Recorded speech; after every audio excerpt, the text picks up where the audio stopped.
नमस्कार, स्वागत है आप सभी का प्रशासनिक गुरुकुल की इस गुरु सीरीज में, जिसमें यूपी पीसीएस के लिए आज हम इसके भाग 7 में नए 15 प्रश्नों के साथ आपके सम्मुख प्रस्तुत हुए हैं, जिसमें करंट अफेयर्स के सर्वाधिक संभावित प्रश्नों को हम आज लेंगे। आइए देखते हैं क्या है हमारा आज का पहला प्रश्न। आज का पहला प्रश्न, निम्नलिखित में कौन सा या कौन से देश यूक्रेन के साथ सीमा साझा करता है या करते हैं। तो यहाँ बहुत सारे देश दिए हुए हैं, तो यूक्रेन इस समय वर्तमान में चर्चा में है, तो ये भूगोल से एक स्टैटिक क्वेश्चन इस तरीके का बन सकता है। कई सारे प्रश्न, आइए देखते हैं कौन कौन से देश पहले सीमा साझा करते हैं। तो ये यूक्रेन का मैप आप यहाँ पे देख सकते हैं।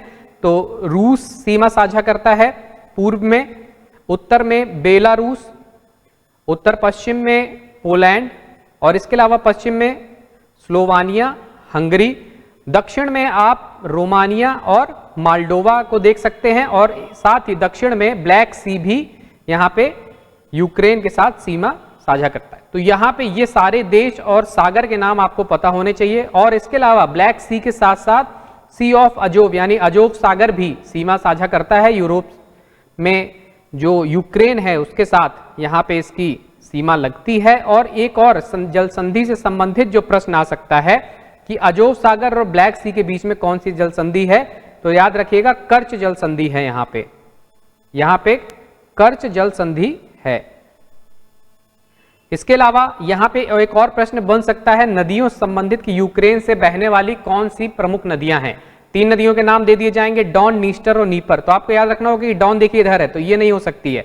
तो नीपर है एक प्रमुख नदी, और दूसरी जो है वो नीस्टर है एक प्रमुख नदी जो यूक्रेन से बहती है। तो एक ये प्रमुख नदी है और एक ये प्रमुख नदी है, ये नीस्टर जो यहाँ से बह रही है इस तरीके से, ये बॉर्डर भी बनाती है माल्डोवा के साथ में। और एक जो मुख्य राजधानी जिस नदी किनारे है वो है आपकी नीपर। तो ये आपको नदियों के नाम, बॉर्डर्स के नाम, सागरों के नाम, और ये सब से कोई भी भूगोल का प्रश्न आपसे स्टैटिक रूप से बन सकता है। तो ये अत्यंत महत्वपूर्ण विषय है। तो यहाँ पे सभी देश चूंकि Poland, Belarus, Hungary, Romania, Slovakia सभी इसमें शामिल हैं, तो ये सही उत्तर हो जाएगा 1, 2, 3, 4, 5। अगला प्रश्न, हाल ही में सियोम ब्रिज का उद्घाटन किस राज्य केंद्र शासित प्रदेश में किया गया है। तो यहाँ पे एक परियोजना चलाई जा रही है जिसमें 28 इस तरीके के परियोजना है जो कि चीन से लगने वाली सीमा के संपर्क को आगे बढ़ाएंगे। तो इसीलिए यहाँ पे केंद्र शासित प्रदेश दिया जा सकता है आपको कंफ्यूज करने के लिए। इसमें से 5 परियोजनाएं अरुणाचल प्रदेश में प्रस्तावित हैं। उसी 5 में से एक ये सियोम ब्रिज का उद्घाटन रक्षा मंत्री राजनाथ सिंह के द्वारा किया गया है, और ये किस प्रदेश में है, अरुणाचल प्रदेश में। और सियोम जो है वो किसकी सहायक नदी है, ये भी पूछा जा सकता है। तो याद रखिएगा ब्रह्मपुत्र की सहायक नदी है, और चीन की सीमा से लगने वाले जो फ्रंटियर एरियाज हैं जैसे यिंगकियोंग है, तो यहां तक ये संपर्क को आगे बढ़ाएगा। इसके अलावा सोशल कनेक्टिविटी, टूरिज्म और इकोनॉमी के लिए भी सियोम ब्रिज अरुणाचल प्रदेश में एक महत्वपूर्ण भूमिका निभा सकता है। आइए चलते हैं अगले प्रश्न की तरफ। भारत की G20 अध्यक्षता का थीम वाक्य वसुधैव कुटुंबकम किस उपनिषद से लिया गया है। तो किस उपनिषद से है, महा उपनिषद से ये लिया गया है, चैप्टर 6 से। तो ये अत्यंत महत्वपूर्ण है। इसके अलावा जो इसका उल्लेख और मिलता है वो कहाँ मिलता है, वो मिलता है हितोपदेश में। हितोपदेश की कहानियां जो बच्चों के लिए लिखी गई हैं उनमें भी वसुधैव कुटुंबकम का उल्लेख मिलता है। वसुधैव मतलब वसुधा पृथ्वी, कुटुंबकम का मतलब एक बड़ा परिवार, यानी कि वन अर्थ वन फैमिली, एक पृथ्वी को परिवार की भांति मानना है ताकि एक साझे भविष्य का निर्माण किया जा सके। ये इस बार G20 की अध्यक्षता में भारत की थीम है। प्रश्न पूछा गया था कि कहां से लिया गया, तो याद रखिएगा महाउपनिषद से। अगला प्रश्न, हाल ही में समाचारों में चर्चित न्यू स्टार्ट और स्टार्ट 1 संधियां किन देशों के बारे में हैं। तो ये जो है भारत, जर्मनी, रूस, यूक्रेन, इस तरीके के कंफ्यूजिंग ऑप्शन मिल सकते हैं, लेकिन ये नहीं होगा। सही है अमेरिका और रूस के बीच में। तो अमेरिका और रूस के बीच में स्टार्ट मतलब strategic arms reduction treaty, strategic arms reduction treaty ये है, और हाल ही में रूस ने इससे हटने का फैसला किया है। और भी पूछा जा सकता है कि निम्न में कौन सी संधियां अमेरिका और रूस के बीच में है। तो INF संधि, सॉल्ट संधि, ABM संधि, और स्टार्ट 1 और न्यू स्टार्ट। अब चूंकि एक बार ये UPSC में भी पूछा जा चुका है, तो उसको अगर UP PCS फॉलो करेगा तो ये क्वेश्चन अति संभावित है। अगला प्रश्न, ई श्रम पोर्टल के अंतर्गत श्रमिकों को जारी ई श्रम कार्ड में कितने अंकों का विशेष नंबर होता है। एक बार पूछा गया था आधार कार्ड के बारे में प्रश्न के कितने अंक होते हैं उसमें, तो इसी तरीके से ई श्रम पोर्टल पे जो ई श्रम कार्ड बन रहा है लोगों का, वो कितने का है, 12 अंकों का। 12 अंकों का क्या होता है आपका, UAN यानी यूनिवर्सल अकाउंट नंबर जो है 12 अंकों का होता है। और मंत्रालय इसका कौन सा है, श्रम एवं रोजगार मंत्रालय। अगला प्रश्न, हाल ही में W20 समूह की बैठक का आयोजन कहां किया जा रहा है। तो छत्रपति संभाजीनगर, जो इसका नाम बदल दिया गया है हाल ही में, पहले था औरंगाबाद महाराष्ट्र। तो यहाँ पे 28 फरवरी को ये W20 जो कि G20 का महिला समूह है उसकी बैठक आयोजित की गई थी। तो ये प्रश्न आपसे पूछा जा सकता है। इसके अलावा कई सारी विशेषताएं W20 के बारे में यहाँ पे दी हुई हैं। भारत इसकी अध्यक्षता कर रहा है, तो भारत ने जो अध्यक्षता कर रहा है उसमें महिला नेतृत्व पे विकास कैसा होना चाहिए, उसमें सहभागिता का क्या रोल है, निष्पक्षता का क्या रोल है, ये सारी चीजें, और समानता का क्या रोल है, इसको लेकर के थीम यहाँ पे रखी गई हैं। और 5 प्राथमिकता के क्षेत्र भी भारत के द्वारा निर्धारित किए गए हैं जो यहाँ पे आपके मेंशन है। इसको आप लोग वीडियो पॉज करके देख सकते हैं। अगला प्रश्न, निम्न में कौन सा प्रथम अंतरराष्ट्रीय युद्धाभ्यास ऐसा आयोजन है जहां पे LCA तेजस, जो कि भारत के द्वारा लाइट कॉम्बैट एयरक्राफ्ट बनाया गया LCA तेजस लड़ाकू विमान है, ये भारत के बाहर जाके युद्धाभ्यास में भाग लेगा यानी सहभागिता करेगा। तो कौन सा युद्धाभ्यास है? Desert flag. तो ये डेजर्ट फ्लैग का 8वां संस्करण है और ये किसी 2 देशों के बीच नहीं बल्कि बहुत सारे देशों बहुपक्षीय अभ्यास है, जिसमें UAE, France, Kuwait, Australia, Bharat, UK, Bahrain, ये सारे देश इसमें शामिल हैं। आयोजन स्थल आपसे पूछा जा सकता है, तो याद रखिएगा संयुक्त अरब अमीरात में डेजर्ट फ्लैग का 8वां संस्करण आयोजित किया जा रहा है। अन्य जो विकल्प दिए हैं यहाँ पे, युद्धाभ्यास धर्म गार्जियन, तो ये भारत और जापान के बीच होता है। संयुक्त सैन्य अभ्यास, इस बार इसका 4था संस्करण हाल ही में मार्च 2023 में प्रस्तावित है। कहां पे? जापान में प्रस्तावित है। तो ये जब परीक्षा होगी तब तक ये हो चुका होगा, इसलिए महत्वपूर्ण हो सकता है।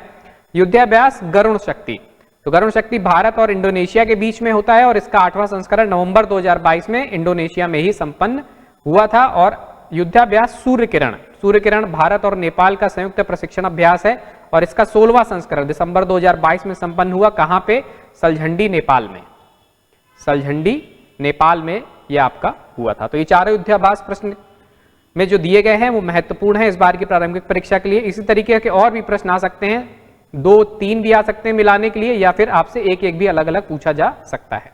अगला प्रश्न, दादा साहब फाल्के अंतरराष्ट्रीय फिल्म पुरस्कार 2023 में विजेताओं की सूची के संदर्भ में सही सुमेलित युग्म चुने। तो कौन कौन से अवार्ड्स दिए गए हैं यहाँ पे ये ध्यान रखिएगा। सर्वश्रेष्ठ फिल्म का अवार्ड दिया गया है द कश्मीर फाइल्स को, लेकिन फिल्म ऑफ द ईयर का जो अवार्ड दिया गया है वो RRR को दिया गया है। तो यहाँ पे प्रश्न बनाते समय कंफ्यूज किया जा सकता है आपको, तो ये विशेष ध्यान रखिएगा कि अगर सर्वश्रेष्ठ फिल्म पूछा जाए तो कश्मीर फाइल्स है, और अगर फिल्म ऑफ द ईयर पूछा जाए तो वो RRR है।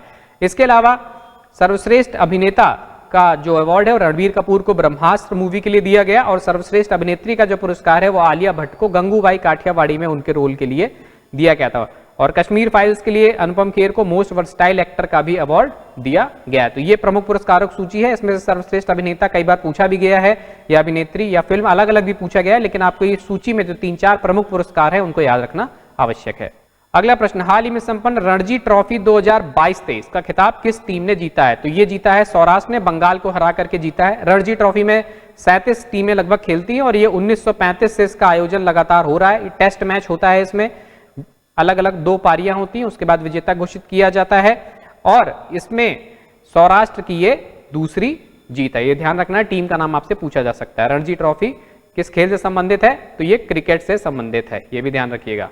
अगला प्रश्न, हाल ही में यूनिसेफ के द्वारा किसे बाल अधिकारों के लिए अपने राष्ट्रीय राजदूत के रूप में नामित किया गया है, यानी नेशनल एम्बेसडर बनाया गया है चाइल्ड राइट्स के लिए? किसके द्वारा? यूनिसेफ के द्वारा।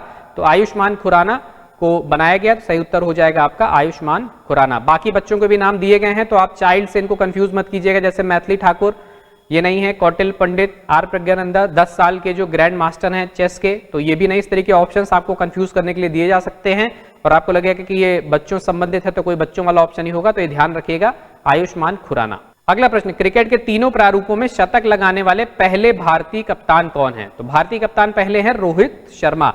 इसके अलावा और किस किस टीम में ऐसे कप्तान हैं जिन्होंने तीनों प्रारूपों में शतक लगाए हैं? तो तिलक रत्ने दिलशान श्रीलंका के हैं, इसके अलावा साउथ अफ्रीका के फाफ डुप्लेसी और बाबर आजम पाकिस्तान, ये तीनों ऐसे कप्तान हैं अलग अलग देशों के जिन्होंने तीनों प्रारूपों में शतक लगाने का कीर्तिमान स्थापित किया है। अगला प्रश्न उत्तर प्रदेश की योजना संबंधित है कि हाल ही में किस राज्य के द्वारा एक online portal family ID one family one identity दिया जाएगा? तो सामाजिक योजनाओं तक पहुंच को सुनिश्चित करने के लिए उत्तर प्रदेश राज्य के द्वारा यह योजना प्रारंभ की जा रही। गवर्नमेंट ऑफ उत्तर प्रदेश सभी परिवारों के लिए फैमिली आईडी दी जाएगी ताकि जो भी पब्लिक वेलफेयर की स्कीम चल रही है, लोक कल्याणकारी योजनाएं चल रही हैं, उसके माध्यम से ज्यादा लोगों की सहभागिता हो और आर्थिक और सामाजिक उन्नति सुनिश्चित की जा सके। तो यूपी की स्कीम है, कई बार स्कीम्स यूपी से स्पेसिफिक पूछी जाती है, इसलिए ये आपका इंपॉर्टेंट क्वेश्चन हो सकता है। अगला प्रश्न, हाल ही में प्रारंभ मिशन अंत्योदय सर्वेक्षण 2022-23 किस मंत्रालय की पहल है? तो ग्रामीण और विकास मंत्रालय की यह पहल है। मिशन अंत्योदय शुरू किया गया था ताकि जो वंचित वर्ग है उनको मुख्य धारा में शामिल किया जा सके, उनको तक सामाजिक योजनाओं का लाभ पहुंचाया जा सके। और हाल ही में इसमें 21 क्षेत्र इस सर्वेक्षण में शामिल किए गए हैं, जिसमें आपके सड़क, संचार, चारा उपलब्ध क्या है, कृषि क्या है, उन सभी से संबंधित बातें यहाँ पे की जाएंगी ताकि आगे की रणनीति निर्माण के लिए सहायक हो और ग्रामीण क्षेत्र के जो संसाधन हैं उनका मैक्सिमम यूज जो है वो रिसोर्सेस का वहां पे पॉसिबल हो सके। इसलिए ये मिशन अंत्योदय का सर्वेक्षण किया जा रहा है, किसके द्वारा? ग्रामीण विकास मंत्रालय के द्वारा। एक और प्रश्न इसमें इस तरीके का बन सकता है कि यहाँ पे पंचायती राज मंत्रालय दिया जाए और 1 और 2 दोनों कर दिया जाए, तो वो भी सही हो जाएगा। तो ध्यान रखिएगा कि दोनों मंत्रालय मिल करके इसको कर रहे हैं और इसको हाल ही में ग्रामीण विकास एवं पंचायती राज मंत्रालय द्वारा ही लॉन्च किया गया है।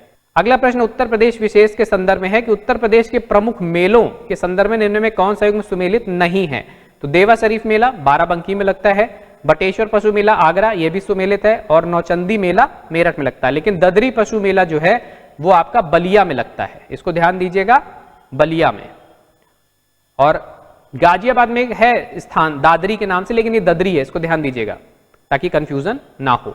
अगला प्रश्न, उत्तर प्रदेश को कुल कितने कृषि जलवायु क्षेत्रों में विभाजित किया गया है? तो 9 कृषि जलवायु क्षेत्रों में विभाजित किया गया है। आप ये 9 विभाजन देख सकते हैं।